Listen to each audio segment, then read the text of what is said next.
Hi மக்களே, இன்றைக்கி என்ன பேச வந்திருக்கேன்னா என் மனசுக்கு தோணுனது தான் உங்கள் கூட ஷேர் பண்ணிக்கிறேன்.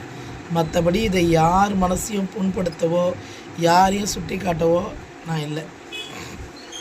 அதே மாதிரி எல்லாருமே அவங்கவுங்க அம்மா இந்த பாருங்க குழந்தை இல்லாதவங்க எவ்வளோ முருகருக்கு இதெல்லாம் பிரார்த்தனை பண்ணி ஒரு குழந்தைய பெற்று எடுத்து அதை எவ்வளோ கஷ்டப்பட்டு வளர்க்குறாங்க. ஆனால் இந்த பெண் பிள்ளையாக இருக்கட்டும் ஆண் பிள்ளையாக இருக்கட்டும் ஏன் பெற்றவங்கள அட்ஜஸ்ட் பண்ணி போக மாட்டேன்றீங்க? அதே மாதிரி பெற்றவங்களும் நம்ம வாழ்ந்துட்டோம், பசங்களுக்கும் கொஞ்சம் வழிவிட்டு அவங்க முன்னேற்றத்துக்கு நம்ம உதவியாக இருக்கணுமே கண்டி அவங்க முன்னேற்றம் தடைப்படுற மாதிரி உபத்தரமாக எந்த நாள்லையும் நம்மளும் இருக்கக்கூடாது. அவங்களுக்கு முன்னேற்றத்துக்கு எது எதெல்லாம் தேவையோ அதெல்லாம் சொல்லி புரிய வைக்கணும். புரியலையா நம்ம ஒதுங்கி நின்று வேடிக்கை பார்க்கணும்.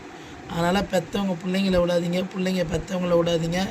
இது என்னோடய ரிக்வெஸ்ட்டு, என்னோடய பர்சனலு. நான் யாரையும் குறை சொல்லலை. என் மனசில் தோணுனதை உங்கள் கையில் ஷேர் பண்ணிக்கிறேன். பாய்.